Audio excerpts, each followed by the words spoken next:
ボンジュール、フランスの宣伝部長マチルダです。今日は私のホームタウンであるカルチェラタンを散策し、素敵なお店を3カ所紹介したいと思います。カルチェラタンの有名な通りといえばムフタール通り。もともと市場が広がっていた場所で、このエリアにはアメリカの作家ヘミングウェイが暮らしていたことでも知られています。この通りはただまっすぐ一本踏み出すだけでもワクワクする魅力がありますが、今日はその中でも通りの上のエリアにスポットを当てていきましょう。地下鉄7番線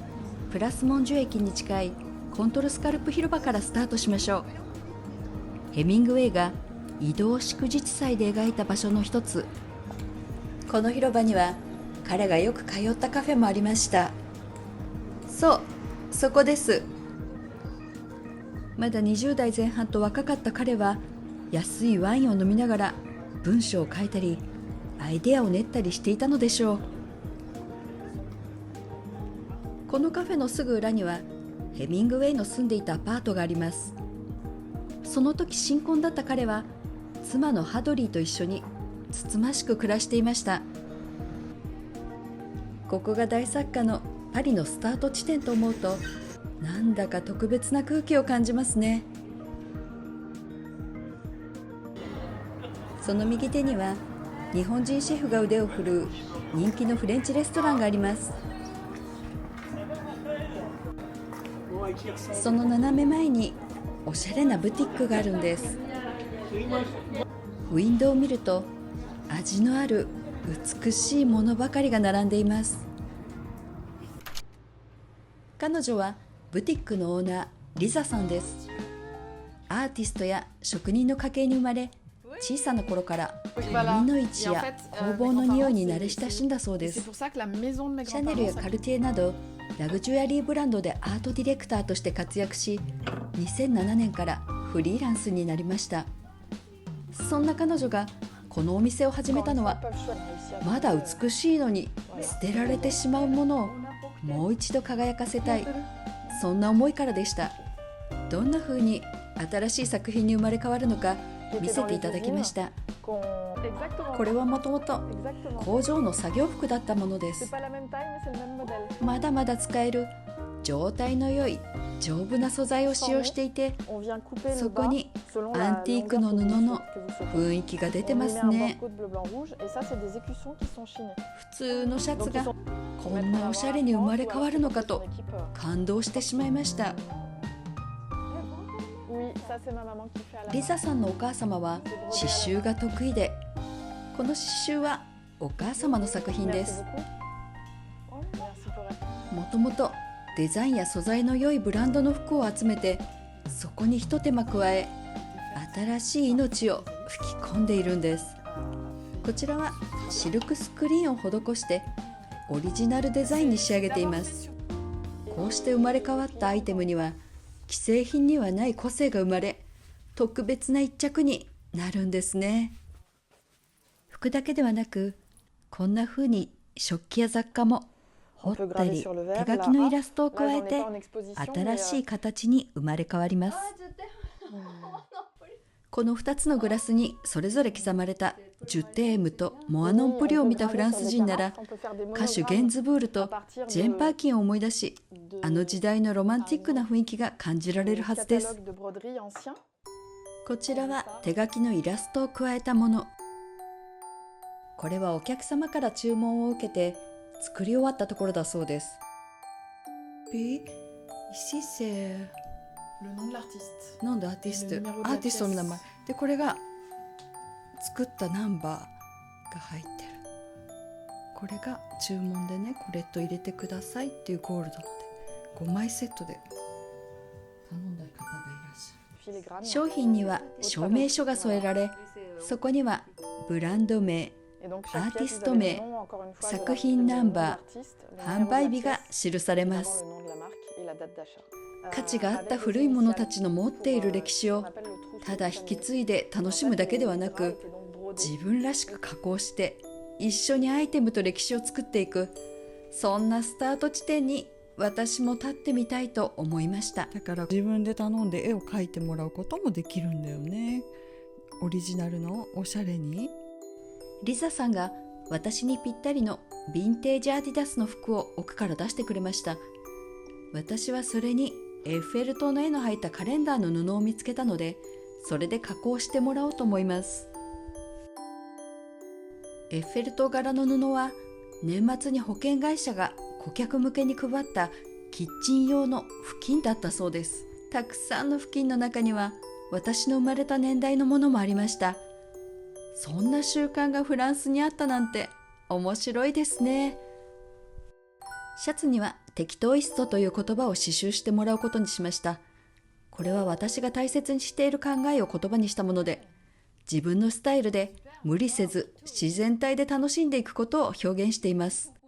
実は今着ている T シャツも私がデザインしたものなんですよ。ところでこのブティックでは定期的に日本人講師を招き、日本の金継ぎ技術をフランスの人たちに伝えています。日本の伝統的な美を復活させるこの技術はフランスでも受け継がれています。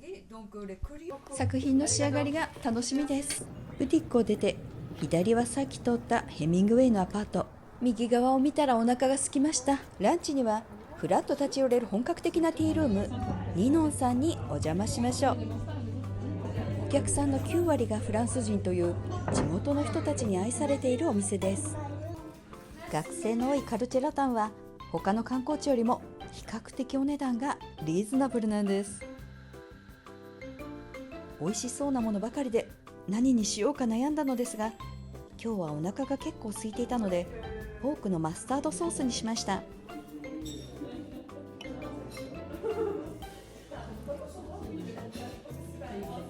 それにマドレーヌも。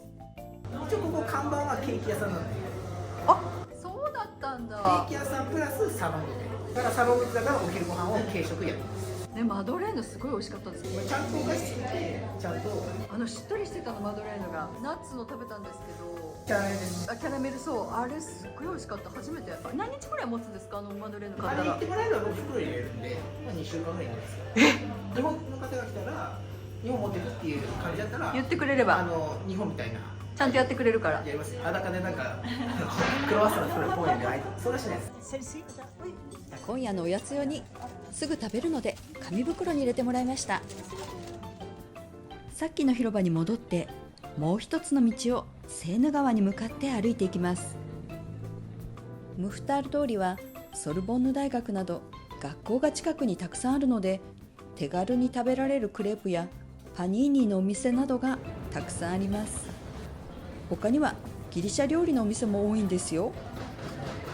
左側にはよく行く蜂蜜の専門店があります。いつもプロポリスを買って風邪予防に飲んでいるんですけど、今日は蜂蜜を買いに来ました。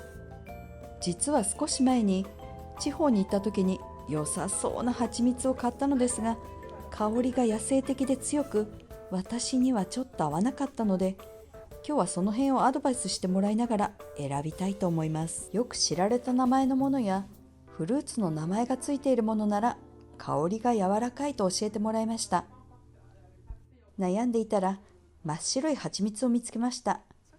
これは珍しいものでなかなか取れないんだそうです。そんな貴重な蜂蜜を他の常連さんたちと一緒に味見させていただきました。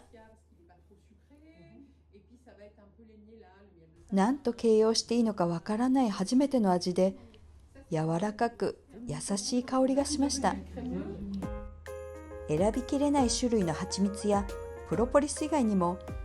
蜂蜜を使ったお菓子や化粧品、石鹸、サプリメント、ジャムなど豊富に揃っています。フランスの人にとって蜂蜜は調味料みたいなものかもしれませんね。チーズにつける蜂蜜とか、お菓子に使う蜂蜜、それに朝食で使う蜂蜜なんて、食べ物によって使い分けていそうな気がします。ここに来るとあれこれ欲しくなってしまうのですが、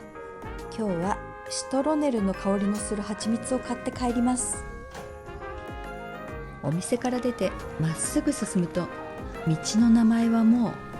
うムフタール通りではなくデカルト通りに変わります。少し歩いた右側にヘミングウェイが職場として使っていたアパートがあります。実は同じ場所にフランスの有名な詩人ポール・ベルレーヌも住んでいたんです。繊細で美しい言葉を紡いだ人です。特に秋の歌という詩はフランス人ならほとんど誰でも知っているほど有名で、そんな彼が人生の最後を迎えたのがこのアパートでした。そのことを示すプレートの下にはヘミングウェイのプレートも貼ってあります。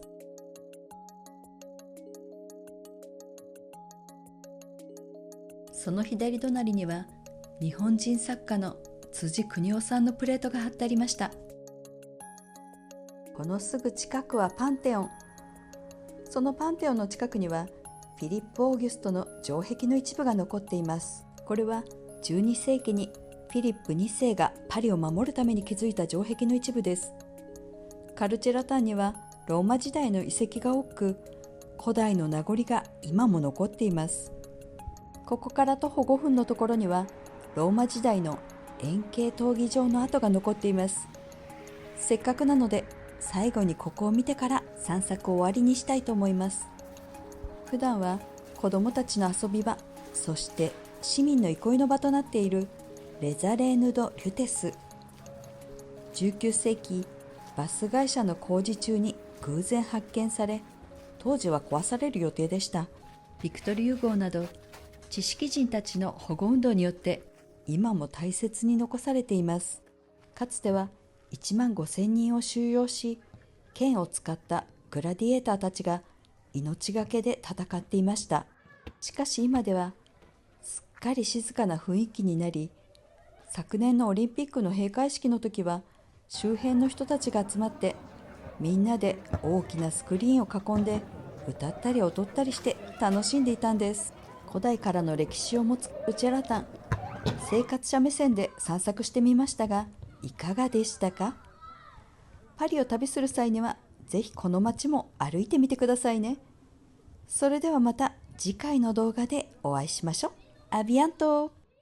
高評価とチャンネル登録